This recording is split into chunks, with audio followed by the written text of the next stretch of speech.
not stand at my grave and weep. I am not there. We see a massive atomic detonation over New York City. A voiceover reveals that the world has been devastated into a post-apocalyptic wasteland due to the last Great War that claimed 7 billion lives. The year is 2067, and we see two figures staggering through a barren, rocky wasteland. They're heading toward a rebel outpost where a guard is keeping watch from a distance. After exchanging coded phrases known only to the rebels, the guard lets them in. The figures announce that Agent Higgs is expecting them. The guard relays the message, and Higgs arrives moments later, appearing rushed. He chastises them for being late before recognizing them as Agent Lancer and Agent Seattle. Seattle and Lancer are two rebels fighting against the oppressive Cabal that has taken over the remnants of the world. They are also romantically involved and agree to be sent back in time to avert the apocalypse. As this is their first time jump, Higgs advises them to minimize their interactions with the locals to maintain their cover. After placing their weapons and personal items, the lovers share a kiss before being directed to the stasis chamber. Inside the room, several people who have already been sent back in time are present. The mechanism works by projecting their consciousnesses through time into the bodies of individuals who were meant to have died. Hence, their bodies remain in the stasis chamber. Are you ready?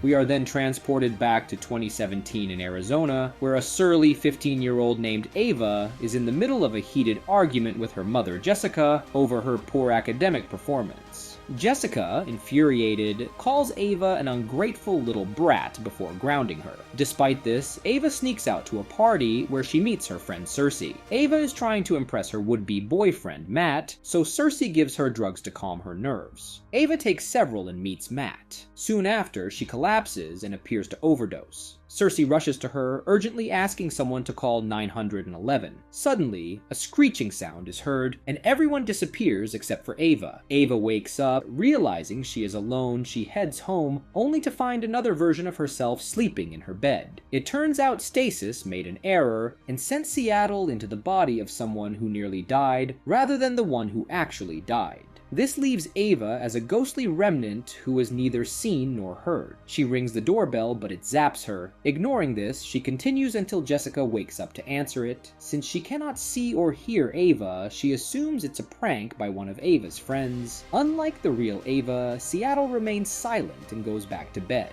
Ava, now inside the house, follows Seattle to her room and demands she leave. Seattle senses something and asks if anyone is there. She then goes to the computer to contact Lancer, but a scream from Ava causes the computer to shut down. We shift to the Cabal headquarters in the future, where Chief Minister Marshall and Deputy Minister Brewer are discussing the rebels. Marshall suspects the rebels have relocated their stasis chambers underground to conceal their electromagnetic footprint. He instructs Brewer to trace the origin. Brewer argues that even if the rebels had made a time jump, they couldn't have gone very far. Marshall counters that the distance is irrelevant, since any jump will create ripples with consequences. Sometimes I wish time travel had never been invented. The past, in this case 2017, Seattle wakes up unusually early and searches for food, making a mess in the process. Meanwhile, Ava observes, puzzled by the drugs she has taken. Jessica soon arrives and apologizes to Seattle for her harsh words the previous night. To Jessica's surprise, Seattle responds by acknowledging that both of them said things they didn't mean and that they're family. She then hugs Jessica, adding to the confusion. Jessica says she's going to work, but we'll talk later. Afterward, Lancer replies to Seattle's messages and provides coordinates for a meetup. Seattle sets the location on her GPS and heads out. At that moment, Matt offers her a ride, which she declines. He believes it's because he left her the previous night and tries to apologize, but Seattle is indifferent. She tells him to stay away and never wants to see him again. Meanwhile, Ava is outside, pleading with Matt not to listen to Seattle, but it's no use. She is suddenly teleported into his car, bewildered by the event. She turns on the radio, but he doesn't notice anything unusual and turns it off. From Ava's perspective, Seattle has stolen both her body and her life, and she is determined to reclaim them. Returning to Seattle, she sits on a bench waiting for Lancer. A man approaches and speaks the coded words, revealing himself to be Lancer. Hot?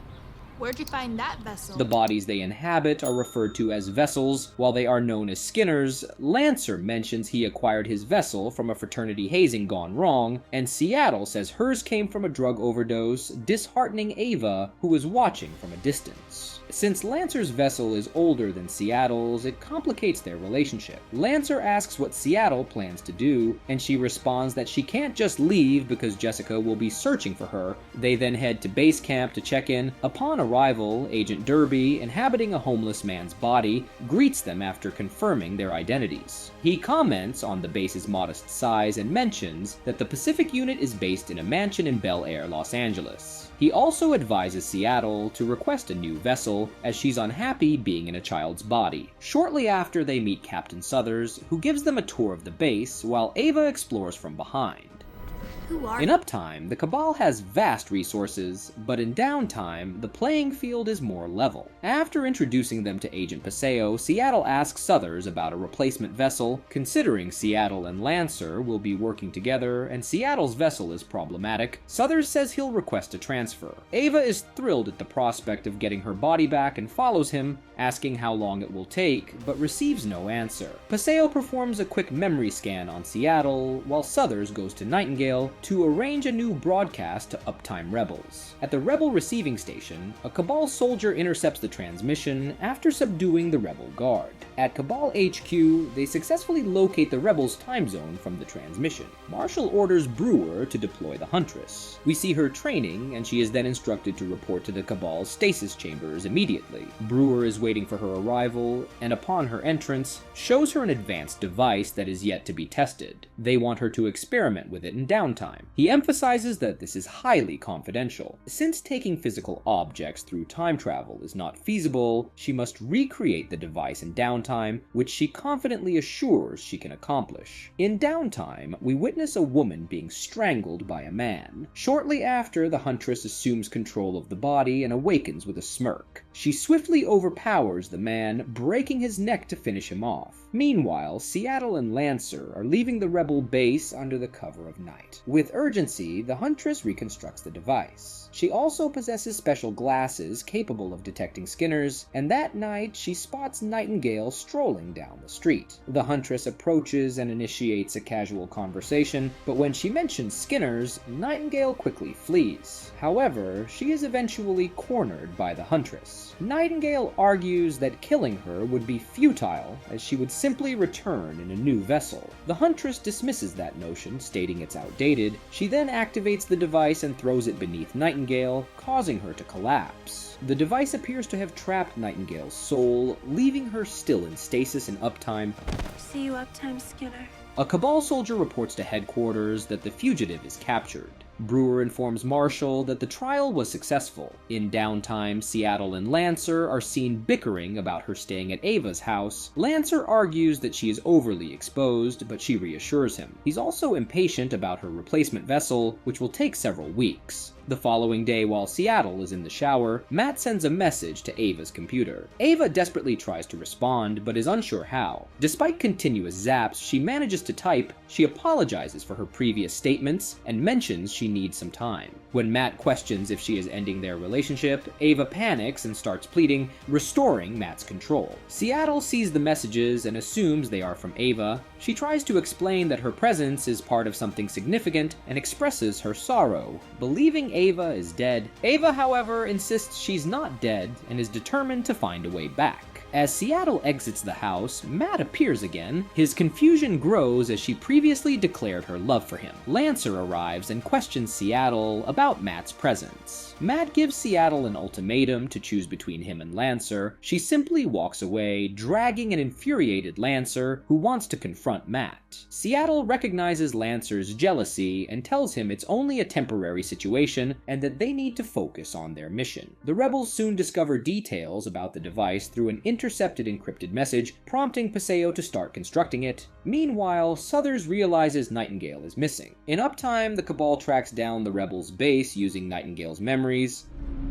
Well, Let's go pay a visit to our rebel friend. Soon after, Higgs finds Nightingale's body reduced to a skeleton in stasis. Suthers is promptly informed. Subsequently, the rebels are armed and instructed to locate and eliminate the Huntress. Seattle and Lancer analyze security footage to identify the Huntress. While doing so, Seattle says her vessel is a remnant. Lancer emphasizes that this information must remain confidential, fearing that revealing it would lead to blame and permanent separation. They soon locate the Huntress in the footage. Matt visits Ava's home, informs her mother about the recent behavioral changes, and mentions Lancer, which Jessica confirms through Ava's computer. When Seattle returns, Jessica confronts her about Lancer and warns her about her poor decisions, but Seattle ignores her. In uptime, as Higgs prepares for the replacement, the base is suddenly attacked by the Cabal. They eliminate everyone and destroy the sleepers in stasis. In downtime, Seattle screams. Jessica rushes to her room and attempts to take her to a hospital, but Seattle refuses. Jessica then apologizes for her earlier behavior, while Ava watches from a distance, disheartened. At the rebel base, the Skinners are distressed by being stranded in this time zone as their bodies are destroyed.